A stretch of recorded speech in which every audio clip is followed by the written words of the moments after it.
C'est à 26 minutes, produit par Vivement Lundi, Nadas dit film. La cible, c'est les 6-10 ans. Le budget est de 800 000 €. Le tournage est en cours à Rennes et en partie à Lille. Super Lucha, le premier manga mexicain en papier mâché. Alors, Ça raconte l'histoire du petit garçon qui s'appelle Enio, qui est issu d'une famille de super luchadores. Donc c'est des catcheurs mexicains. De génération en génération, ils se transmettent leur mission de combattre les forces du mal à l'aide de masques enchantés et des techniques de la lucha libre, qui vont en parallèle devoir régler leurs problèmes à eux et régler le problème du méchant qui en fait va bouleverser un peu la vie de leur petite ville qui s'appelle Mexiquito. Moi je suis né au siècle dernier, au millénaire dernier au Mexique. Donc c'était il y a très longtemps.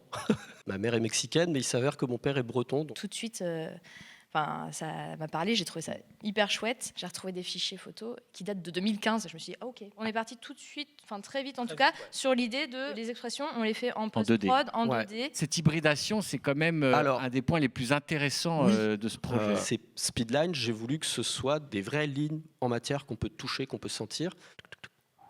Donc voilà, les petites smears, c'est du papier. Quand on explose les méchants, ils partent en nuages de fumée un peu rose bonbon, un peu barbe à papa. On a pris ce risque entre le teaser et le 26 de mettre ce système d'aimantation des têtes. C'est ça que j'aime bien dans la stop-mo, c'est que je vois vraiment ça comme on amène une caisse de Lego et tout le monde met les doigts dedans et on construit quelque chose ensemble. Je voulais revenir vraiment à une stop-mo assumée parce que quand on court après les images de synthèse, en fait, on se condamne à ce que tout soit parfait et ça prend trop de temps.